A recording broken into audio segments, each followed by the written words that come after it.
जय हिंद दोस्तों, कैसे हैं आप सभी। आई होप आप सभी अच्छे होंगे। दोस्तों, रेशो और प्रोपोर्शन की आज लास्ट क्लास होने वाली है। इसमें हम अपने मिसलेनियस सवाल देख लेंगे, ठीक है। और एक आध जो टाइप एक्स्ट्रा होगा वो मैं आपको कवर करा दूंगा इसमें, और बाकी हमारा रिवीजन भी इस क्लास से हो जाएगा। तो आपको ये क्लास जरूर देखनी है लास्ट तक, ठीक है ना। और जो भी क्वेश्चंस मैं कराने की कोशिश करूंगा, मुझसे पहले आप करने की कोशिश करना उन्हें, ठीक है, क्योंकि आपने जितने भी सवाल अब तक कर लिए हैं रेशो प्रोपोर्शन के, ये सवाल भी आपसे हो जाएंगे।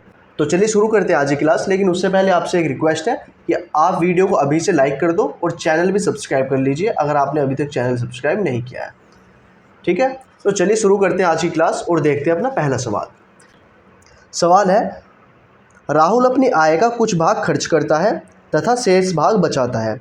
उसके व्यय और बचत का अनुपात 6:1 है। यदि राहुल की आय 42,000 रुपये है तो उसका व्यय बताना है, ठीक है।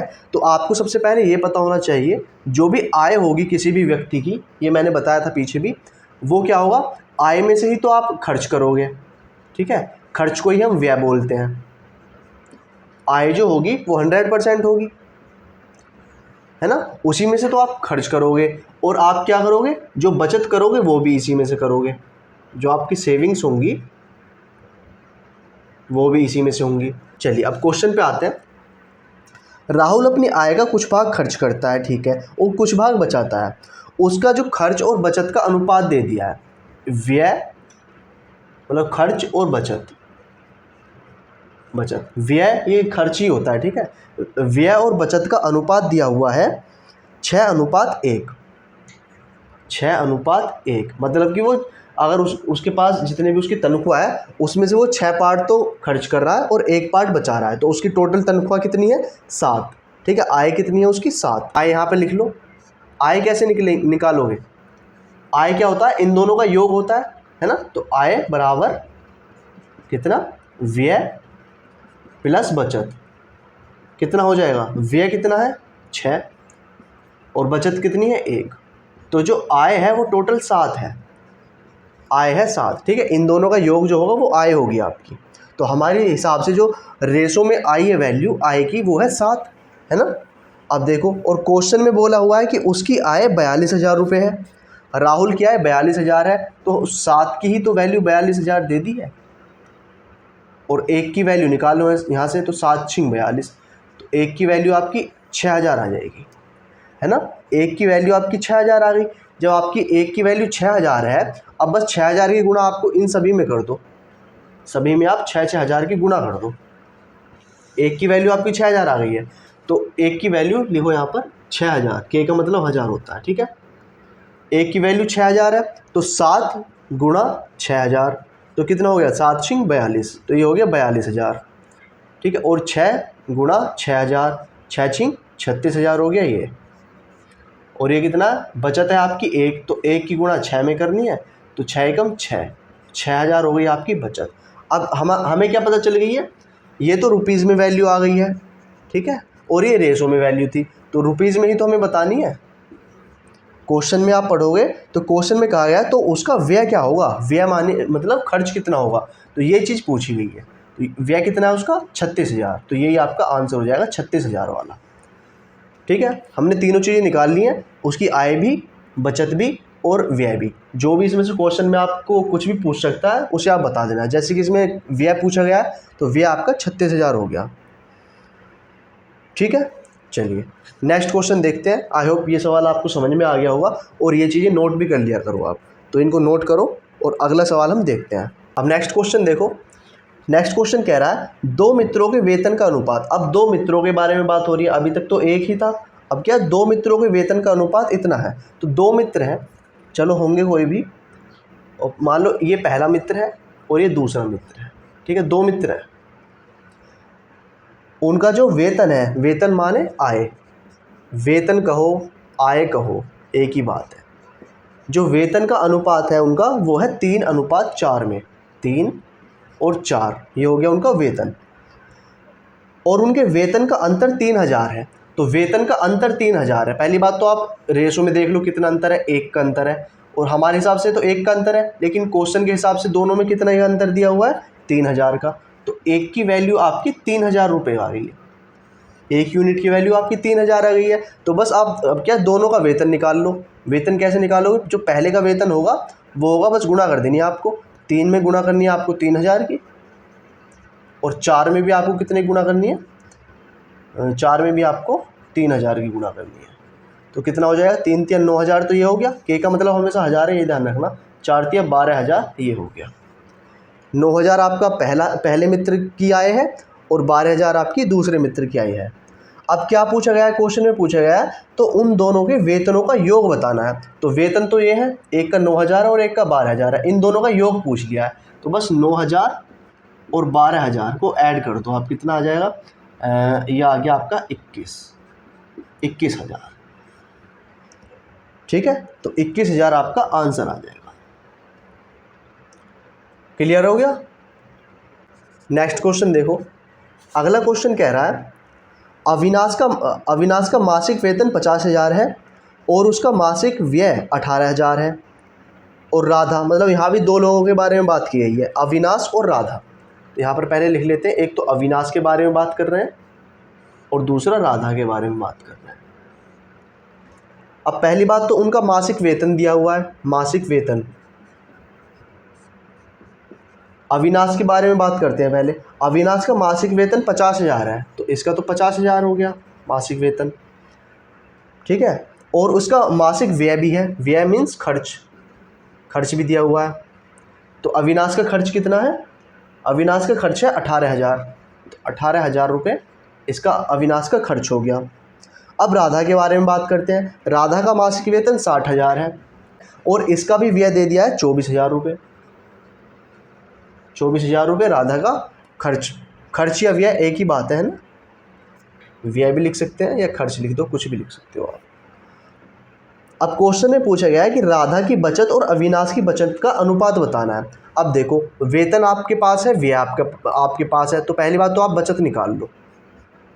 बचत कितनी कितनी आएगी आप निकाल सकते हो। क्यों, क्योंकि जो हमारा टोटल वेतन होता है वो व्यय और बचत का योग होता है। तो बचत कैसे निकालोगे, जब आपकी 50,000 रुपये तो सैलरी है और उसमें से आपके 18,000 रुपये खर्च हो गए, तो इन दोनों को माइनस कर दो, आपकी जो सेविंग्स है वो निकल आएंगी। तो कितना आ जाएगा यहाँ पे आ जाएगा आपका 10 में से 8 गए 2, 4 में से 1 गया 3, तो 32,000 रुपये तो इसके बचे हैं। अब इसके देख लो, इसके मतलब माइनस कर दिए, इसमें से इसे माइनस कर देना, ऐसे इसमें से इसे माइनस कर दो, राधा की बचत निकल आएगी। तो ये आ जाएगा आपका 10 में से 4 गए 6 और 5 में से 2 गए 3, तो 36,000 रुपये आ जाएंगे राधा के। ठीक है, अब क्वेश्चन में पूछा गया है हमसे राधा की बचत और अविनाश की बचत का अनुपात बताना है। तो राधा की बचत और अविनाश की बचत, मतलब अब क्वेश्चन में बोला गया है अविनाश और राधा की अनुपात नहीं पूछा हमसे, ये अनुपात में है वैल्यू सारी। हमसे पूछा गया राधा और अविनाश, राधा और अविनाश। तो पहले तो राधा की सैलरी लिखो, कितनी है 36,000। उसके बाद अविनाश की वैल्यू लिखनी है, अविनाश की जो बचत है कितनी है 32,000। तो ये 1000 से 1000 कट गए, और भी ये कट जाएंगे किससे, 4 8 32 और 4 निमी 36, तो 9:8 आपकी वैल्यू आ जाएगी। 9:8 आपका आंसर हो जाएगा। ठीक है, राधा पहले ली गई है और अविनाश बाद में। ऐसे मत कर देना अविनाश को पहले, क्यों, वो क्वेश्चन पे डिपेंड करेगा कि किसकी आपको वैल्यू बतानी है। ठीक है, तो क्वेश्चन में आपको पहले राधा, मतलब क्वेश्चन में बोला हुआ था राधा और अविनाश, तो राधा पहले लिया गया है। क्लियर हो गया होगा सवाल, नोट करना है तो इसे भी आप नोट कर सकते हो।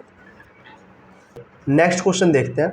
अगले क्वेश्चन में कहा गया है यदि एक संख्या का 60% दूसरी संख्या, ये थोड़ा अलग है सवाल, इसको नोट कर लेना। ठीक है, यदि एक संख्या का 60% दूसरी संख्या के 3/4 के बराबर है तो पहली संख्या और दूसरी संख्या का अनुपात बताना है। देखो ये सवाल कैसे करोगे आप, यदि एक संख्या का 60% दूसरी संख्या के 3/4 का, इस तरीके की अगर आपको कंडीशन मिल जाए तो आप कुछ मत करना, x और y मान लेना दोनों संख्याओं को। पहली संख्या है और दूसरी संख्या है, एक को आप x मान लो और एक को y मान लो, बस इतना करना है। अब जो क्वेश्चन कहे वो आप करते चलो। यदि एक संख्या का 60%, मतलब एक संख्या ये है तो एक संख्या का 60%, तो 60% ऐसे निकालेंगे। ठीक है, 60% दूसरी संख्या के 3/4, दूसरी संख्या y है का 3/4, 3/4 कर दो, 3/4 है तो कि बराबर है, ये बराबर का साइन लगा दो। ठीक है, ये तो हमने क्वेश्चन एक बना दिया है, मतलब बनाया गया, ये तो क्वेश्चन दिया ही हुआ है, बस हमने इसको एक फ्रेम में लगा लिया है कि इस तरीके से लिख लो आप। अब ये 60% जब आप हटाओगे, 60% परसेंट हटाने के लिए क्या करते हैं, 100 से वो करते हैं डिवाइड, आपकी फ्रैक्शन में वैल्यू आ जाती है, तो कितना हो जाएगा 3 और यहाँ पर 5 है ना, 3/5 आ जाएगा। तो इसको मैं लिख सकता हूँ 60% की जगह 3/5 और यहाँ पर y गुणा 3/4। बस अब क्या करना है आपको, क्वेश्चन में देखो, क्वेश्चन में पूछा गया है पहली संख्या और दूसरी संख्या का अनुपात बताना है। तो पहली संख्या x है और दूसरी संख्या y है, इनका ही अनुपात बताना है। तो इन दोनों को एक साथ ले लो, x/y ले लो और बाकी चीज़ें इधर ले जाओ। तो 3/4 ऐसे ही, और ये इधर आएगा तो जो भाग में वो गुणा में पहुंच जाएगा और जो गुणा में है वो भाग में आ जाएगा। ये 3 से 3 कट गया, अब ये बच गया आपका 5/4। तो x और y की ही तो वैल्यू आपको बतानी है, अनुपात बताना है x और y। तो x का कितना आया 5 और y का कितना आया आपका 4। तो x और y का जो रेशो आ गया आपका 5:4 आ गया। ठीक है, 5:4 आपका आंसर हो जाएगा। नेक्स्ट क्वेश्चन कह रहा है दो संख्याएं तीसरी संख्या से क्रम से 10% और 25% अधिक हैं, मतलब कि तीसरी संख्या से कंपेयर किया गया है। तो 3 संख्याएं हैं, पहली बात तो ये पहली है, दूसरी है और तीसरी है। ये दो संख्याओं का कंपेयर किया गया है, दो संख्याओं को किससे, इस तीसरी संख्या से। तो इस तीसरी संख्या को आप 100 मान लो। ठीक है, तीसरी संख्या को आपको 100 मान लेना है। अब जो क्वेश्चन का है वो कर लो, दो संख्याएं तीसरी संख्या से क्रम से 10%, मतलब कि जो पहली है वो तो 10% ज़्यादा है, तो 100 से 10% ज़्यादा है तो 110% हो जाएगी, ये तो 110 हो गई है। और दूसरी क्या होगी, ये 25% ज़्यादा है, तो ये हो जाएगी आपकी 100 से 25% ज़्यादा, तो 125 हो जाएगी ये। ठीक है, तो ये रेशो कितना बन गया, 110, 125 और 100, ये रेशो बन गया है। अब क्वेश्चन ने पूछा है उन दोनों संख्याओं का अनुपात बताना है, मतलब उन दोनों, मतलब ये दोनों जो संख्या है इनका अनुपात बताना है आपको। तो बस 110 है और 125 है, 110 है और 125 है, इनको आप काट लो, ये 5 से कट जाएगा पहले, तो 5 दूनी 10 और 5 दूनी 10, 5 दूनी 10 और 5 पंजे 25, तो 22:25 आपका आंसर आ जाएगा। 22:25 आपका आंसर हो जाएगा। तो ये भी आपको क्लियर हो गया होगा। अब नेक्स्ट क्वेश्चन देखते हैं। अगला क्वेश्चन क्या कह रहा है, अगला क्वेश्चन कह रहा है एक परीक्षा में राकेश, राजेश और रमेश, ये 3 लोग हैं। कौन कौन, राजेश, राकेश और रमेश। लिख लो पहले, राजेश है, राकेश है और रमेश है, 3 लोग हैं। द्वारा प्राप्तांकों का अनुपात, जो इनका प्राप्तांक है, जो इन्होंने अंक प्राप्त किए हैं उनका अनुपात दिया हुआ है 2, 4, 9, 2, 4 और 9। ठीक है, ये रेशो दिया हुआ है। अब क्वेश्चन में कहा है राजेश ने परीक्षा में 30 अंक प्राप्त किए हैं। राजेश ने, जो राजेश है इसके तो हमारे मतलब रेशो में तो दो वैल्यू है, लेकिन 2 की वैल्यू कितनी दी हुई है क्वेश्चन में, 30। रेशो में तो उसने 2 यूनिट प्राप्त किए हैं, लेकिन 2 यूनिट की वैल्यू 30 दी हुई है क्वेश्चन में। ठीक है, 2 यूनिट की वैल्यू जब 30 है तो 1 की वैल्यू कितनी हो जाएगी, 30/2 यानी कि 15 हो जाएगी। तो 1 यूनिट की वैल्यू आपको पता चल गई है 15 है। यही, इसी से आपका अब सारा काम हो जाएगा। जब आपकी 1 यूनिट की वैल्यू 15 है तो बस इनकी आपको गुणा कर देनी है, ये तो है ही ऑलरेडी। 15 में देख लो करके, 15 दूनी 30, अब बस 15 की 4 में करो तो 15 चौका 60, इसको मिले हैं 60 और 15 निम्मा 135, इसको मिले हैं 135। ये आपके अंक हैं तीनों को। ठीक है, अब क्वेश्चन क्या कह रहा है वो एक बार और देखो। क्वेश्चन कह रहा है तो राकेश और रमेश द्वारा प्राप्तांक कितने हैं, मतलब कि राकेश और रमेश इन दोनों के द्वारा प्राप्तांक कितने हैं। तो राकेश को तो आपको 60 मिले हैं और इसको आपको 135 मिले हैं। 60 और 135 आपका आंसर हो जाएगा। ठीक है, चलो नोट कर लो आप, मतलब कि राकेश को 60 और रमेश को 135। अब नेक्स्ट क्वेश्चन देखते हैं। अगला क्वेश्चन कह रहा है ए, बी और सी ने क्रम से 15,000, 5,000 और 7,000 रुपये लगाकर एक व्यापार आरंभ किया। यदि वर्ष के अंत में कुल लाभ 8100 रुपये हुआ तो ए और बी का भाग कितना होगा। अब मैंने एक क्वेश्चन बताया था आपको, पीछे कॉन्सेप्ट भी बताया था ऐसा कि जब आपकी कोई धन हो और वो ए अनुपात बी अनुपात सी में डिवाइड करना हो तो आप कैसे करोगे। तो यहाँ पर देखो, तो ए और बी का भाग कितना होगा, सिंपली आप निकाल लो। ए का भाग निकालना है, पहले निकालोगे कैसे, और कॉन्सेप्ट क्या बताया था वो भी देखो। मतलब ए ने जितने भी पैसे लगाए हैं वो, और प्लस ए प्लस बी प्लस सी, तीनों ने जितने पैसे लगाए हैं उनका योग और गुणा करना है आपको धनराशि से। धनराशि से आपको यहाँ पर मल्टीप्लाई कर देनी है। तो यही वाला तो कॉन्सेप्ट आपको लगाना था। लगाओ, कैसे लगाओगे इसको। ए ने कितने रुपए लगाए हैं, ए ने पहली बात तो लगाए हैं 15,000 रुपये।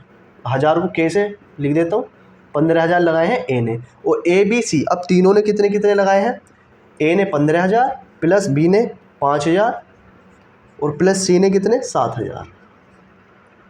ठीक है, इतने। अब इनको ऐड कर दो और गुणा कितने से करनी है, गुणा करनी है आपको कुल धनराशि, या कहेंगे कितना उन्हें लाभ हुआ वर्ष के अंत में। तो 8100 रुपये इन्हें लाभ हुआ, तो 8100 आप ऐसे लिख दो।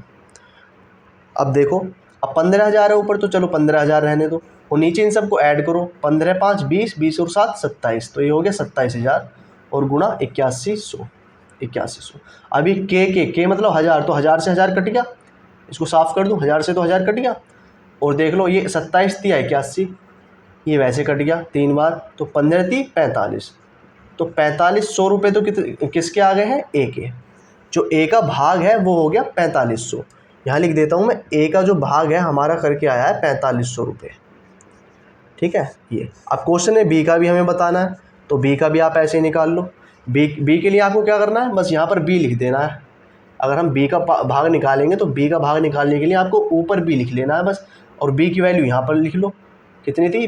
बी का कितने हैं, बी ने देखो 5,000 लगाए थे, तो 5 के लिख दो ऊपर। बस यहाँ से आप आगे सोल्व कर लो थोड़ा सा, बाकी तो सेम ही रहेंगी चीज़ें। धनराशि बराबर लगा, जो लाभ हुआ है वो 8100 का हुआ है और तीनों का एडिशन भी सेम रहेगा। तो 5,000 ऊपर और नीचे कितना था, 27,000 आ गया था, और गुणा आपको 8100 से ही करना है। और के से के हट ही जाएगा, के से के ख़त्म हो गया, मतलब 1000 से 1000 कट गया, और 27 तिया 81, 27 तिया 81 और 5 तिया 15, तो 1500 रुपये आ गए हैं आपके, किसके, बी का। बी का जो भाग है वो है 1500 रुपये। ठीक है, तो 4500 और 1500 आपका आंसर आ जाएगा। ये सवाल आपको क्लियर हो गया, रिवीजन हो गया आपका इससे। जो पीछे सवाल कराए थे उसी से रिलेटेड ये सवाल था, तो आपका इससे रिवीजन भी हो गया। नोट करना है तो आप नोट कर लो, ये वाला कॉन्सेप्ट मेन है ना। जिसका भी भाग निकालना है बस उसे ऊपर लिखना है, सभी को ऐड करना है, और जितना भी आपको रिजल्ट में जो धनराशि प्राप्त हुई है उससे आपको मल्टीप्लाई कर देनी है। इस तरीके से ये सवाल हो जाएगा आपका। चलिए नेक्स्ट क्वेश्चन देखते हैं। अब नेक्स्ट क्वेश्चन देखो, अगला क्वेश्चन कह रहा है दो संख्याओं का अनुपात, मतलब कि दो संख्याएं हैं पहली बात तो ये, चलिए दो संख्याएं हैं और इनका जो रेशो दे दिया है वो है 4:9। इसमें संख्या है, यदि छोटी संख्या 5000 है, पहली बात तो छोटी संख्या रेशो में देख लो 4 है और बड़ी संख्या 9 है। रेशो में जो चीज़ रेशो में बड़ी होगी वो वैसे भी बड़ी होगी। तो क्या है, क्वेश्चन में हमें दिया हुआ है कि छोटी संख्या 5000 है, तो छोटी संख्या हमारे साथ मतलब यूनिट में तो 4 है, बस 4 की ही वैल्यू तो 5000 दी हुई है क्वेश्चन में। एक की वैल्यू यहाँ से निकाल लो, तो कितनी आ जाएगी, 4 एकम 4 दूनी 8 और 4 पंजे 20, तो 1250 आपकी एक की वैल्यू आ गई है, एक यूनिट की वैल्यू। अब क्वेश्चन में पूछा गया है तो दूसरी संख्या कितनी होगी, दूसरी संख्या तो 9 है यूनिट में, और 9 से आपको गुणा करनी है किसमें, 1250 में। बस जो भी आपका आंसर आएगा वो आपको लिख देना है। कर लो गुणा, 9 0 0, 9 पंजे 45 और 12 निमा 108, 108 और 4 ये हो गया 112, तो 11,250 आपका आंसर आ जाएगा। 11,250 आपका आंसर हो जाएगा। अब नेक्स्ट क्वेश्चन देखते हैं। अगला क्वेश्चन कह रहा है रिदा और रिया का वेतन क्रम से है। तो दो लोग हैं, रिदा है एक, तो रिदा और एक है रिया।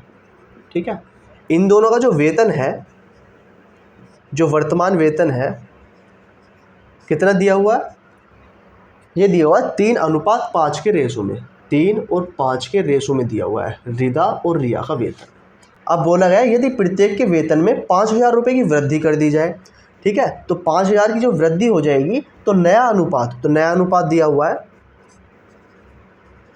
नया अनुपात कितना हो जाता है, 5,000 की वृद्धि करने के बाद नया अनुपात हो जाता है 5:7 में, 5 और 7 में। कब हो जाता है, जब आप 5,000 रुपये की वृद्धि कर देते हो, प्लस कर देते हो 5,000 रुपये, दोनों में आय जो है उनकी 5,000 बढ़ा देते हो।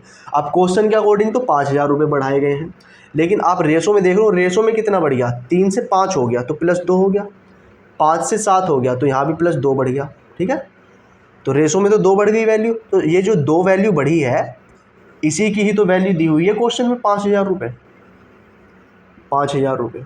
तो 2 की वैल्यू जब 5000 है तो 1 यूनिट की वैल्यू कितनी आ गई है, 2500 रुपये आ गई है 1 यूनिट की वैल्यू। 1 यूनिट की वैल्यू आपको पता चल गई। अब जो क्वेश्चन बोलेगा हम उसके अकॉर्डिंग कर देंगे काम को, क्यों, क्योंकि 1 यूनिट की वैल्यू ही फाइंड करनी होती है मेन। तो अब क्वेश्चन में बोला गया है रिया का वर्तमान वेतन, तो वर्तमान वेतन तो ये है, ये तो बढ़ने के बाद है अगर बढ़ता है तो, लेकिन वर्तमान वेतन है किसका, रिदा का 3 है, रिया का 5 है, और रिया का हमें बताना है। तो रिया का कितना है 5 और 1 यूनिट की वैल्यू है 2500। तो बस आपको रिया का जब आप वर्तमान वेतन निकालोगे 5 की मल्टीप्लाई कर दोगे आप 2500 में, तो कितना आ जाएगा, 25 पंजे 125, तो 12,500 रुपये आपका आंसर हो जाएगा। ठीक है, तो रिया का जो वर्तमान वेतन होगा वो है 12,500 रुपये। अब ये कुछ आपको साइड में क्वेश्चंस दिख रहे होंगे, ये आपका होमवर्क है, इन सभी के आंसर्स मुझे कमेंट बॉक्स में दे दो आप, ठीक है। और ये जो टॉपिक चल रहा था आपका रेशो एंड प्रोपोर्शन वाला, ये आपका समाप्त हो चुका है, ठीक है, चैप्टर आपका ख़त्म हो चुका है। और आपको ये क्वेश्चंस हैं, इनका आंसर्स मुझे कमेंट बॉक्स में देना है। और जितने भी मैंने आपको क्वेश्चंस कराए हैं अब तक के, उन सभी की आपको प्लेलिस्ट तो मिलेगी ही, मैथ की प्लेलिस्ट तो मैंने आपको बना दी है, तो वहाँ पर भी जा कर के आप देख सकते हो क्लासेस को, वो एक सीक्वेंस में पड़ी हुई है प्लेलिस्ट में, ठीक है। तो बस आपको अगर क्लास अच्छी लगी तो क्लास को लाइक करना है दोस्तों, ठीक है। और अगर आपने चैनल सब्सक्राइब नहीं किया है तो चैनल को सब्सक्राइब भी ज़रूर कर देना, ये बहुत इंपॉर्टेंट है, हमेशा बोलता हूँ, तो सब्सक्राइब आप ज़रूर करना अगर आपने नहीं किया है तो। और किया है तो बेल आइकन भी आप दबा सकते हो ताकि आपको नोटिफिकेशन मिलती रहे। तो मिलते हैं नेक्स्ट वीडियो में किसी नए टॉपिक के साथ, किसी नए चैप्टर के साथ मैथ के। तो तब तक के लिए bye bye, tata, take care, जय हिंद, जय भारत।